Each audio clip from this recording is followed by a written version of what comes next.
আন্তর্জাতিক খ্যাতিসম্পন্ন মুফাসসির কোরআন, বিশিষ্ট আলেম দ্বীন এবং 8 বার আল্লাহর ঘর জিয়ারত করেছেন, যিনি বিশিষ্ট আলোচক এবং আলোচকদের আলোচক।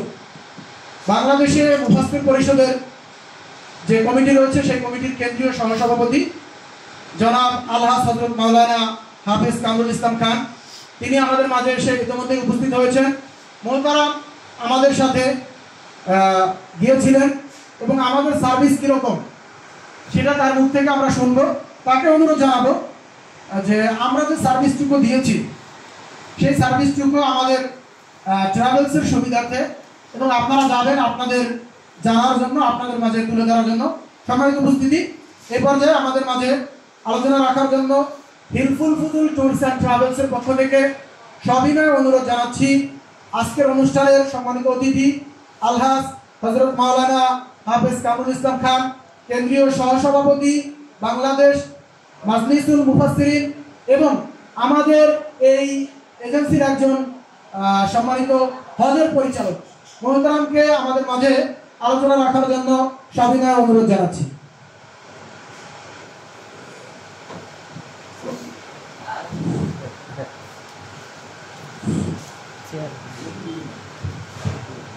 إن الحمد لله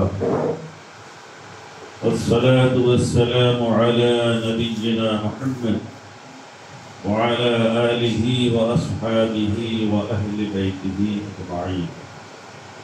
أما بعد، فقد قال الله تعالى في كلامه المجيد وفرقانه الحميد: أعوذ بالله من الشيطان الرجيم، بسم الله الرحمن الرحيم.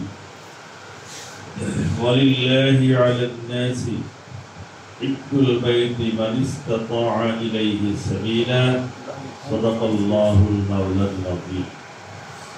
হিলফুল ফুজুল ট্যুর অ্যান্ড ট্রাভেলসের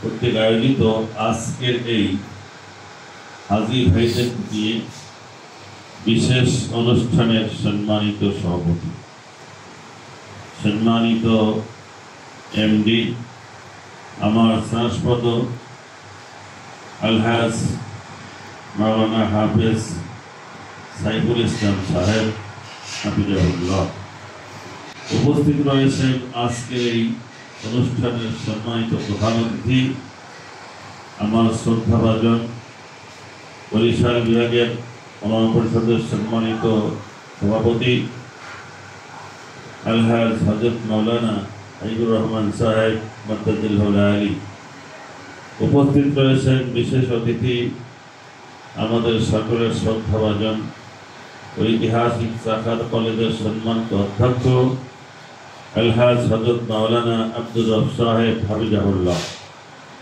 সামনে উপস্থিত আল্লাহর ঘর জিয়ারতে যাওয়ার নিয়তকারী আমার কাবার পথে মোমেন মোমেনা ভাই ও বোনেরা, আসসালামু আলাইকুম ওয়া রাহমাতুল্লাহি ওয়া বারাকাতুহু। কথা খুব বেশি বলার সুযোগ নেই যেহেতু জুমার দিন, জুমার নামাজ সামনে, তো আপনাদের উদ্দেশ্যে দুই একটা কথা বলতে চাই। আমি সিরাজগঞ্জ ঐতিহাসিক লাল মসজিদের খতিব ছিলাম 26 বছর। 25 বছর বয়সে জয়েন করেছি, 51 বছর বয়সে আসছি একই মসজিদে। রাজশাহীর 16টা ডিস্ট্রিক্টে বেশ বহুল পরিচিত আমি তাফসীর কারক হিসেবে। থেকে 2 কোটি লোক আমাকে চেনে ওইভাবে, আলহামদুলিল্লাহ। আল্লাহ পয়সা কিন্তু ছিল না, কান্নাকাটি করতাম খালি আল্লাহর কাছে, আল্লাহ তোমার ঘরটা আমাকে দিতে পারতাম, তোমার নবীকে সালাম দেই, দৌলত পড়ি বাংলাদেশ থেকে অনেক 6500 কিলোমিটার, কাছে যে যদি সালাম দেওয়ার সুযোগ দিতে আল্লাহ দোয়া কবুল করেছেন। 1998-তে প্রথমবার আমি গিয়েছি। ওখানে যাওয়ার পরে আপনাদের দোয়া কবুল হবে। আপনাদের যিনি এই মালিক তিনি যোগ্য আলেম, হাফেজে কোরআন, তিনি সব দোয়া পড়াই দেবেন, শিখাই দেবেন। ওখান দিয়ে বলেছিলাম, আল্লাহ এই খানায় যাবে আসা যেন আমার শেষ আশা না হয়, আমি যেন বারবার আসতে। রসুলের রওজায় যখন বিদায় সালাম দিয়ে সকলে চলে আসে, আমি কাফেলার সঙ্গে যাই। একা একা দিয়ে বলেছিলাম রসুলের রওজার পূর্ব পাশে বাবুল সালাম, ওই গেটে দাঁড়ায় রসুলের সবুজ গম্বুজের দিকে তাকে বুঝতে পারলাম আমি কোন দরবার থেকে বিদায় নিচ্ছি, এখান থেকে কেউ কি বিদায় নেয়? যেহেতু বাড়ি অনেক দূরে, ছেলে মেয়ে আছে, তিনি প্রতিষ্ঠান আছে, যেতে হবে। তো আপনার কাছে একটা ফোনে আপনার রসুলের রওজার সামনে নিয়ে আমাকে বারবার আসার সুযোগ করে দিলেন। এরপরে 98 থেকে 2002, 2005, 2007, 2011, 2016, 2022, সর্বশেষে 2024 আল্লাহ বারবার নিয়েছেন। আবার সামনে রমজান মাসে খানায় কাবার ইতিকাফ করার নিয়ত রাখছি এবং সেভাবে প্রস্তুতি গ্রহণ করছি। আল্লাহ যেন কবুল করেন, আমিন। আপনারা যা খানায় কাবার যাত্রী, মদিনার যাত্রী, এখানে হজের জন্য বলা হয়েছে। অনেকে বলেন ছোট হজ, বড় হজ, এই কথাটা ঠিক। যেহেতু হজ এবং উমরা, ইন্নাল হাজ্জা ওয়াল উমরাতা, মাঝখানটা ওয়াও দেওয়া আছে, ব্র্যাকেট সৃষ্টি, ওখানে একটা দাঁড়িয়ে আছে। এখানে হজ এবং উমরা দুইটা জিনিস, কখনো এক জিনিস নয়। এইটা ছোট হজ, বড় হজ না, আমরা হজ হজ। হজের কাজ উমরা দ্বারা হবে না। আপনি 1 লক্ষ উমরা করেন, হজটাই হবে। আপনি একটা হজ করেন, লক্ষ উমরার সব আপনি পেয়ে যাবেন। দুটো দুই জিনিস। এখন তাহলে উমরাটা কি? একটা প্রশ্ন থেকে যায়। উমরা হলো খানায় কাবায় যাবেন যে হজের জন্য, তার পূর্ব প্রস্তুতি। ওখানে তো যখন 80-90 লক্ষ লোক হবে, তখন আমার কাউসার ভাই কাউসার ভাটা মানুষ কিছু দেখবে না, চতুর্দিকে দেখবে খালি মানুষের বুক। নামাজ পড়ে বের হয়েছে, খালি উনি তো গলা সমান করে থাকবেন। খেলার ছুটে যাওয়া লাগবে 1 কিলোমিটার মানুষের ঠেলাটা। সেজন্য আগে যদি কেউ উমরায় যায়, মক্কা মদিনায়, মদিনা থাকতো না, মক্কা, মুজদালিফা, মিনা, আরাফা, এগুলো যদি সচক্ষিত অবলম্বন করে আসে আগে যে, তাহলে হজের প্রস্তুতিটা ভালো। তা বুঝতে পেরেছেন? আমি যদি প্রথমবার এই সরাসরি হজে গিয়েছিলাম, পরে কয়েকবার জমা করেছি, তারপরে আবার কয়েকবার হজ করেছি, তো সুবিধা হয় আর কি। সেই জন্য আপনারা এই নিয়ত করে যাবেন, এইটা শেষ না। এই জন্য মনে না করেন যে এই জেরার জন্য শেষ জেরাত হয় না। 5-6 লক্ষ টাকা কোনো ব্যাপার না, অনেকের জন্যই সহজ। যারা বসে আছেন যারা থেকে মনে হয় সকলেই আর্থিক অবস্থা ভালো। হজের নিয়ত করবেন, হজের পূর্ব প্রস্তুতি স্বরূপ এই উমরায় যাচ্ছে। কোরআনুল কারীমে আল্লাহ পাক বলেছেন, ওয়ালিল্লাহি আলান নাসি হিজ্জুল বাইতি মান ইসতাতাআ ইলাইহি সাবিলা। ওই মানুষের উপরে আল্লাহর হক। কার হক? আল্লাহ। ভালো করে বোঝো, ওই লোকের উপরে, ওই মানুষের উপরে আল্লাহর হক। কি হক? হিজ্জুল বাইতি, হজ মানে দর্শন করা, দেখা, তওয়াফ করা। বাইতি মানে আমার ঘর। ওই লোকটার উপরে আমি আল্লাহর হক, সেই জন্য আমার ঘরটাকে এসে দেখে। কোন ব্যক্তি? মান ইসতাতাআ ইলাইহি সাবিলা, যার যাওয়া আসার মতো খরচ আছে। যে ব্যক্তি বছর শেষে ঋণ পরিশোধ করার পর খানায় কাবায় যাওয়া আসার খরচ আছে, মানে হজ করতে সে সক্ষম, শারীরিক দুর্বলতা নেই, কোনো শরঈ ওজর নেই, আর্থিক কোনো দ্বন্দ্বতা নেই, এই ব্যক্তির উপরে আল্লাহর হক, সেজন্য আমার ঘরটাকে এসে জিয়ারত করে যায়। সুবহানাল্লাহ বলবেন না? সুবহানাল্লাহ। তাহলে আপনারা যদি একটা হকের মধ্যে আছেন, যদি আপনি এরকম 2-10-20 লাখ টাকা ব্যাংকে জমায়ে থাকেন, যদি আপনার 2 কোটি টাকার সম্পত্তি থাকে ধানের জন্য, আপনি কিন্তু এই হকের আওতায় পড়ে গেছেন। হক না আদায় পর্যন্ত কি হবে? রাসূলুল্লাহ বলেন, যার উপরে হজ ফরজ হয়েছে সে যদি হজ না করে মারা যায়, অথবা আজ যেই কাল যেই পরশু যেই মেয়ে বড় হয়েছে বিয়ে না দিয়ে যাওয়া যাবে না, এটা আমাদের ছোটকালের কথা, এটা হাদিসের কথা। মেয়ের বিয়ের সাথে হবে সম্পর্ক বলেন, আপনি বাড়ি আছেন, আপনি মেয়ে বিয়ে দিতে পারবেন, এই দৃষ্টি থেকে আপনি দিতে পারেন? আপনি তো আপনার নিজের মতো না দিতে পারেন, কারণ এটা একটা ওই কথ্য কথা, সেকেলে কথা, এটা কোনো হাদিসের কথা না।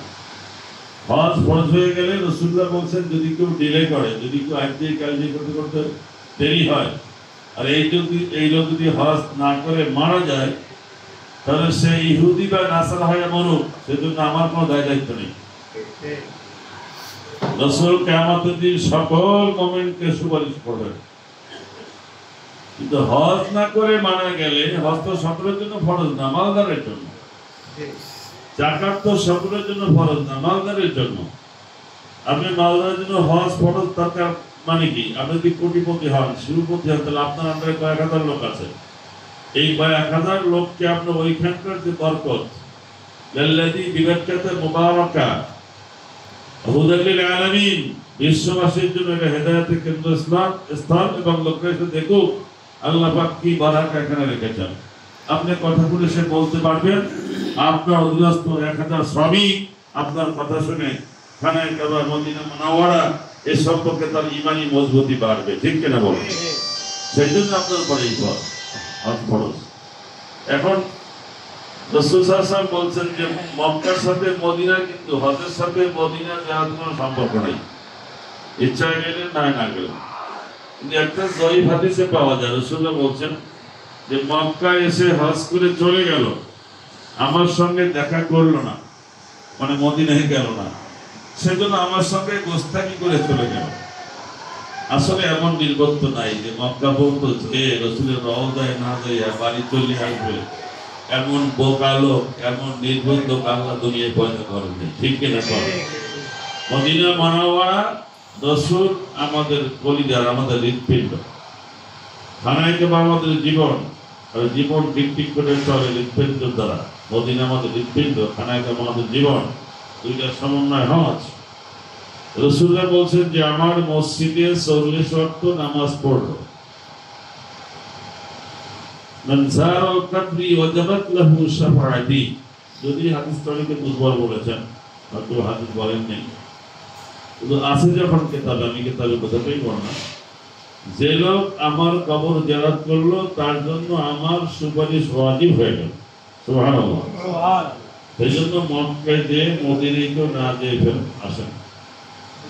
এইগুলো আপনার হজ সম্পর্কিত, মদিনা জিয়ারত সম্পর্কিত কয়েকটা কথা। রাসূলুল্লাহ বলেছেন, আমার মাজারে আসছো জিয়ারত করতে, আমাকে সালাম দিয়েছো, 40 ওয়াক্ত নামাজ পড়েছো আমার নববীতে, বাড়ি চলে যাও। আমি জানি তোমাদের মন চাইবে না আমাকে ছেড়ে যেতে, আমি জানি আমাকে ছেড়ে তোমাদের মন যেতে চাইবে না, যাও, ছেলে মেয়ে আছে, দেশের লোক আছে, আত্মীয় স্বজন আছে, চলে যাও। দুইটা খুশির সংবাদ নিয়ে দিল। একটা হলো আল্লাহ তোমাদেরকে মাফ করে দিলেন, আর একটা হলো তোমাদের জন্য আমার শাফাআত ওয়াজিব হয়ে গেল। এই দুইটা খুশির সংবাদ নিয়ে চলো। সেই জন্য একবার যারা ওমরা করে, হজ করে, বারবার যাওয়ার জন্য পাগল হয়, ঠিক কিনা? বারবার যাওয়ার জন্য চিত্ত ব্যাকুল হয়ে ওঠে। আমার তো ইচ্ছা আছে মৃত্যুর আগ পর্যন্ত যত বছর হায়াত পাই, হয় ওমরা না হয় হজ, ইনশাআল্লাহ যাওয়ার নিয়ত। এখন এই helpful Fazal travels and tour এর সম্পর্কে খবর দরকার। সাইফুল হাফেজ মাওলানা সাইফুল ইসলাম যোগ্য আলেম, এর সঙ্গে আমি গেছিলাম এই কয়েক মাস আগে। আমি, আমার ওয়াইফ, কাতার থেকে আমার ছেলে আসছিল আমাদের সঙ্গে ওমরা করার জন্য। একটা হলো তার কথা কাজ ঠিক আছে, অনেক ট্রাভেলসের মালিক আছেন নিজে যান না, লোক দিয়ে পাঠাই দেন, ম্যানেজার পাঠান, মদিনায় মক্কায় থাকার জন্য তার লোক আছে, সেই লোকের মাধ্যমে হাজিদের পাঠাই দেন। এখন বলুন, আপনারা কি 40 লোক এখানে আছেন, আপনারা যদি মূল মালিকের সঙ্গে যান তাহলে যে তৃপ্তি পাবেন, উনি না যে অন্যকে মাধ্যমে ওনার ম্যানেজার দিয়ে পাঠাই দেন, বললেন তো একই তৃপ্তি হবে হবে। এটা অনেক ট্রাভেলসের মানে আমি তো একবার গেছি, একবার তার সঙ্গে 7 বার গেছি ট্রাভেলসে। তারা খারাপটা বলছি না, আমি দুর্নাম করছি না, কিন্তু উনি নিজে যান সাগর এবং বিমান থেকে শুরু করে আমাদের প্রফেসর ভাই ভাই ওনার স্ত্রী আমরা একসঙ্গে ছিলাম। তো বিমান থেকে ঢাকা থেকে যে আপনার ইহরামের কাপড় বাঁধবেন, ইহরামের কাপড় পরবেন, উনি নিজের সাথে থেকে পড়াবেন। সালাতুল ইহরাম 2 রাকাত নামাজ আছে সুন্নাত, এটা উনি নিজে থেকে পড়ান। এরপরে বিমানে উঠে যত যা কিছু প্রয়োজন খোঁজ খবর নেওয়া, প্রত্যেকটা শিখে শিখে যে খবর নিচ্ছে আমাদের অবস্থা কি, শরীর অবস্থা কি, কেমন আছি, সমস্যা হচ্ছে কিনা, এটা আমার বৈশিষ্ট্য। সামনে বেশি প্রশ্ন করা ঠিক না, তারপর যে কথাটুকু না বললেই নয়, আমি সেটুকুন বলছি। যেটা আমার পরে জেদ্দা শহরে একটা দোয়া আছে, সেই দোয়াটা কি আলেম না ছাড়া জাহেলরা, জাহেল বলতে আমি বলছি না কোরআন জ্ঞান করেন নেই, আমি ভাষায় জাহেল মানে মূর্খ, ওই দিক দিয়ে মূর্খ মানে কম জ্ঞান, এরা তো জানেন না এই দোয়াগুলো। উনি আলেম মানুষ হলেই জানেন। মক্কা থেকে মানে জেদ্দা থেকে মক্কা পর্যন্ত 2.5 ঘন্টার রাস্তা। আমি আমার শ্রদ্ধাভাজন হাবিব ভাই, আমরা 2 জন আর উনি 3 জনে সারা পথ মানুষকে টিপস দিতে দিতে গেছি। মাইক 1 সেকেন্ডের জন্য বন্ধ হচ্ছে। আলহামদুলিল্লাহ। এরপরে মক্কা যাওয়ার পরে তাড়াতাড়ি লাগেজটা রেখে আমরা কাবা শরীফে চলে গেছি। খানায় কাবা দেখার সঙ্গে সঙ্গে একটা গল্প বলব, আল্লাহর ঘর চোখে পড়ার সঙ্গে সঙ্গে একটা দোয়া করব। আবু বকর সিদ্দিক রাদিয়াল্লাহু তাআলা আনহু, ওনাকে একজন প্রশ্ন করছে, আপনি কি দোয়া করবেন? আমি করব কি করে ফেলছি। আল্লাহর ঘর দেখার সঙ্গে সঙ্গে কি, যে আল্লাহ আমি মক্কায় যত দোয়া করি তুমি সব করবে। একটা দোয়া, এক দোয়ার মধ্যে একের মধ্যে 10, সবই তো এসে গেছে, ঠিক কিনা? সঙ্গে আমার ওয়াইফ দোয়া করছে, আল্লাহ সমস্ত মোমেনকে মাফ করে দাও। তো উনি তো সেই মোমেনের মধ্যে আছে না, মোমেন তখন যায় একটা দোয়া। তো আমিও তো পড়ছি এর মধ্যে, যারা সহজাত কিছু সকালেই পড়ছে। এরপরে মক্কার যত কাজ, উনি তোমরা যাচ্ছিলাম তো না, উনি আপনাদের কিনে দিলেন যে কিছুগুলো আছে, মুজদালিফা, মিনা, আরাফাত ময়দান, এরপরে আপনার আরো অন্যান্য অনেক কিছু আছে। তারপরে সেই কি বলে তায়েফ, এসব জিয়ারার মধ্যে আছে। তায়েফ তো 80 কিলোমিটার দূরে, মক্কা থেকে দক্ষিণ পূর্ব কোণে 80 কিলোমিটার। এই তায়েফ কয়েক হাজার ফিট উপরে, জমির উর্বর শক্তি বাংলাদেশের চেয়ে অনেক বেশি, সমস্ত শাকসবজি সেখানে পাওয়া যায়। আল্লাহর কুদরতের মধ্যে এটাও একটি, ওই পাহাড়ের উপরে কোথাও মাটি নেই, ওখানে কিন্তু মাটি আল্লাহ দিয়েছেন। শক্তি এত যে সমস্ত মক্কায় ওখানকার কাঁচা তরকারি সব সাপ্লাই হয়। বিশাল বিশাল কোল্ড স্টোরেজ ভর্তি, মেশিনের দ্বারা সেগুলা মানে শাকসবজিগুলো সংরক্ষণ করা হয়, ওখানে সংরক্ষণ আহরণ করা হয় ওই মেশিন দিয়ে। মানুষ খুব কম কাজ করে। মক্কায় 7-8 দিন থাকতে পারবে, যেহেতু 14 দিন বা 15 দিনের প্যাকেজ চলে 50-50। মক্কায় কয়েকদিন, মদিনায় সেই কদিন, মক্কায় একদিন বেশি, মদিনায় একদিন কম। মদিনায় চলে যাবেন, যাওয়ার পথে ওইভাবে আপনাদের আলেম আছেন, ভাই কি যাচ্ছেন সাথে? আলহামদুলিল্লাহ, কাউসার ভাই আছেন। আলেমরা তো জানি যে কিভাবে হাজ করতে হয়, কিভাবে কোন যাওয়া কোথায়। এবার উনি হয়তো সাথে দেবেন আমার সঙ্গে। সারাটা পথ আমি হাই ভাই এই 2 জনে, আরো একজন আলেম ছিলেন, ওই কাঠামাত মাদ্রাসার হেড মহাদ্দেদ সাহেব ছিলেন, নেসারউদ্দিন সাহেব। এই 3 জনের সারা পথ এই দোয়া কালাম শিখে ফেলতে গেছি। মদিনায় যাওয়ার পরে রসুলের রওজায় যাবেন,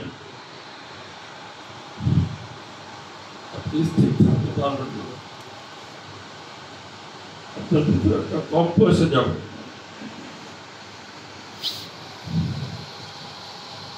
ওয়াইসকরণী জীবদ্দশায় রসুলকে দেখতে যান নাই, মার খেদমতে ছিলেন। জীবনের শেষ সায়ন নেই, উনি মনে মনে ভাবলেন এত দরদ করলাম রসুলের এত মহাব্বত, আমি দেখে আসলাম না, রওজাটা দেখে আসলাম। মদিনার সীমানার মধ্যে পা দিতে যে ওই থরথর করে কাঁপতেছিলেন আর বলছেন, আপনি আমাকে ধরুন, একটু উঁচা করেন। উঁচু করে ধরে নিয়ে রসুলের রওজায় যান। রসুলের পবিত্র কদম মুবারক কোথায় পড়েছে, সেখানে আমার পা লাগলে বেয়াদবি হয়ে যাবে।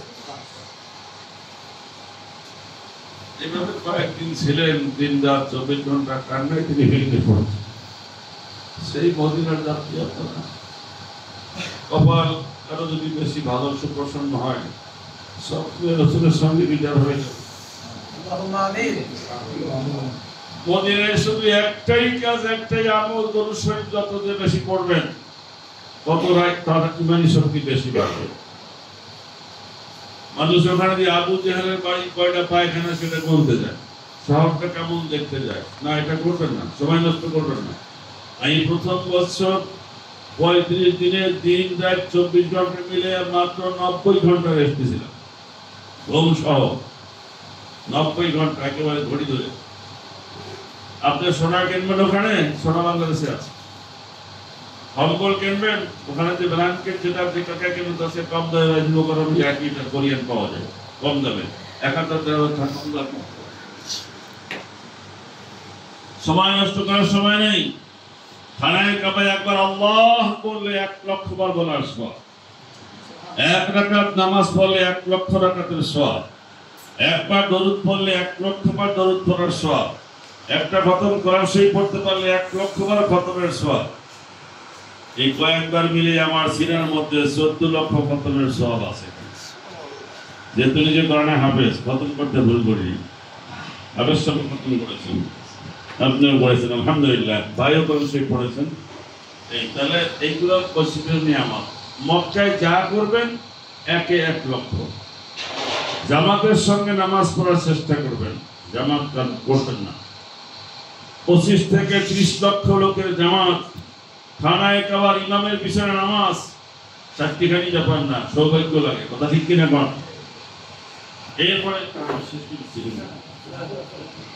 এরপরে আপনি মক্কা আমলের মধ্যে নফল নামাজ, অতিরিক্ত নামাজ, যেটা নফল অতিরিক্ত নফল নামাজ, কোরআন তেলাওয়াত, দরুদ শরীফ আপনাদেরকে উৎসাহিত করার জন্য বলি। আমি এইবার এই যাত্রায় 20,000 বার দরুদ শরীফ করছি। মক্কা মদিনা দিয়ে 20,000 পূর্ণ করেছি। তার মধ্যে 13,000 মক্কায়, 7,000 মদিনায়। একবার বললে 1 লক্ষ, তাহলে কয় কোটি সওয়াব পেয়েছি? কয় কোটি দরুদ শরীফ পড়ার সওয়াব আল্লাহ দিয়েছেন। চোখে পানি আসে, আল্লাহর কাছে বলছেন, আল্লাহ এই দেহটা বাংলাদেশে নিও না, এখানে আমার মৃত্যু হয়। স্বপ্নে দেখি রাতের বেলা আমি কোরআন শরীফ পড়ছি, আমার সামনে তো বাতি একটা রেসপি কাপড় ধরনের একটা আলো উপর দিকে উঠছে। স্বপ্নের ব্যাখ্যা আমরা দুদিকে বংশীভাবেই তো আলেন, বাবা আলেন ছিলেন, দাদা আলেন ছিলেন, দাদা ছিলেন পানিপথ থেকে ভাই, আব্বা ছিলেন জাওয়ান থেকে ভাই, আমিও কবিলের পড়াই। আমি দেখলাম যে না, আমার দ্বারা দেশে একটা খেদমত হবে ইসলামের, আমি এখন এখানে মৃত্যু হবে, হয় নাই, তাইও পাইলাম না। আশা আছে মদিনার নতুন বাতি যদি কবরটা হয়,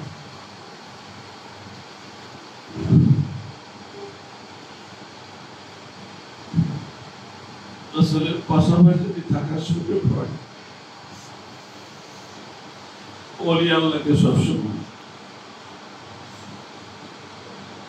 মাটির নিচে বাংলাদেশে যা ওখানেও তাই। কোনো গুণা করিয়া জান্নাতুল বাকিতে কবর দিলে সেটা আসলে থাকে না, তারা সবাই ভালো।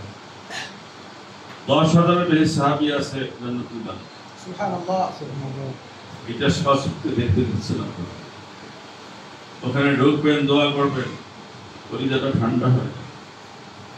হযরত ফাতেমার কবর আছে সেখানে, জয়নুল আবদিনের কবর আছে, তার স্যার ইমাম সাদিক ইমাম বাকেরের কবর আছে। এরপরে ওখানে হানিমাতুস সাদিয়া রাসূলের দুধমা, মেইন গেটের উঠে বাম পাশে তার কবর আছে। ওই সামনে অনেক দূর যে হযরত উসমান বিন নুরাইন তার কবর আছে। এইভাবে বড় বড় সাহাবীর কবর। আপনারা যাচ্ছেন পূর্ণভূমিতে, মুখ দিয়ে যত কম কথা বলা যায়। আপনি একটা কথা বলার পরিবর্তনে একটা দর্শই করতে পারেন। একটা কথা বলা, কি খাইছো, কেমন খেলাম, শরীর ভালো লাগতেছে না, এই কথা কোনো দাম নেই, দাম আছে? আপনি ওই কবার যদি দর্শই করেন, ওই কবার যদি জিকির করেন, ওই কবার যদি আল্লাহ আল্লাহ বলেন, লাভ আছে, অনেক লাভ আছে। মক্কায় 1 লক্ষ, মদিনায় 50,000। আবার কোনো কোনো সাহাবীরা বলছেন যে 1,000, কিন্তু 50,000 দলিলও আছে। আমরা ছোটটা নেব কেন? দলিল যখন আছে বড়টাই চাই আমার কাছে। মক্কায় 1 লক্ষ, মদিনায় 50,000। খাওয়া দাওয়া, আমি যত ট্রাভেলসে গেছি, আমার বাবাজি সাইফুল ইসলাম খাওয়া দাওয়ার জন্য যে মেনু আমাদেরকে দিয়েছিল বাংলাদেশ, তার চেয়ে ভালো হয়েছে। উনি কথা করে কম, কাজ করে ভালো। এটি তো ভালো নাকি? মুখে ফটফট করলো বেশি, কাজে মোটেও নেই, কোনো দাম নেই। কম কথা বলে বেশি সেবা দেওয়া যায়, এটা তার এই ট্রাভেলসের মার্কেটে ক্রেডিট। আরো 5 জন লোক, আমরা 5 জায়গায় বলতাম, আমি আজকে ছুটে আসছি শুধু কথা বলার জন্য, আপনাদেরকে বলার জন্য যে তার সেবাটা কেমন। এটা যদি সে খারাপ সেবা দিত, বেয়াদবি করতো মুরব্বীদের সঙ্গে, আমি এখানে আসতাম না। গণদিক থেকে আসার অনেক আমার কোনো প্রয়োজন নেই। প্রয়োজন আছে?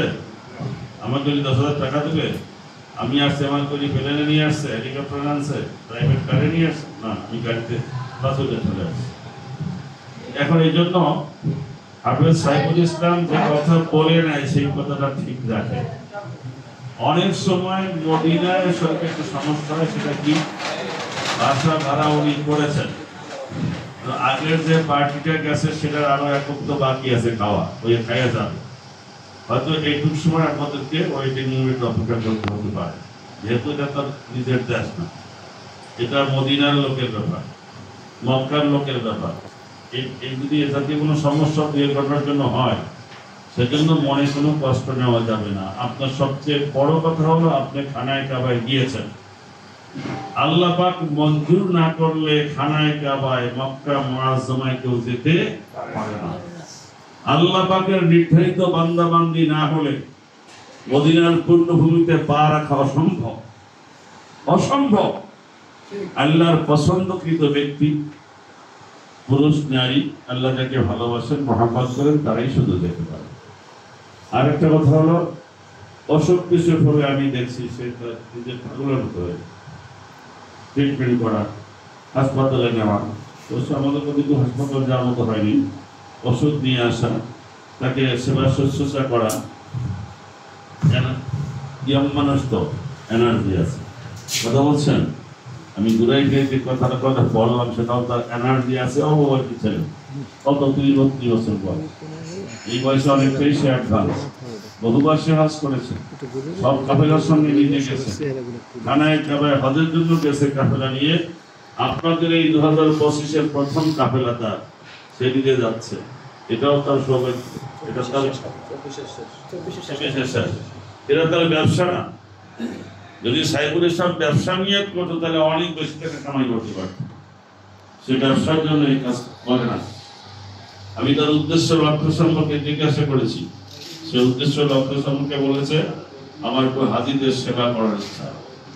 খানায় কাবা যাদের মুসাফির, মদিনা মুনাওয়ারায় যারা মুসাফির, এই সমস্ত পুণ্যবান ব্যক্তিদেরকে সেবা করার মাধ্যমে যদি আল্লাহ পাক কিয়ামতের কঠিন দিনে মুসিবতের কালামকে মুক্তি দিয়ে দেন, আমার এই শ্রম কাফি, আমার এই শ্রম সার্থক হবে। এর চেয়ে বড় কথা বলার মতো আর কোনো কথা আমি খুঁজে পাই না। কথা ঠিক কিনা?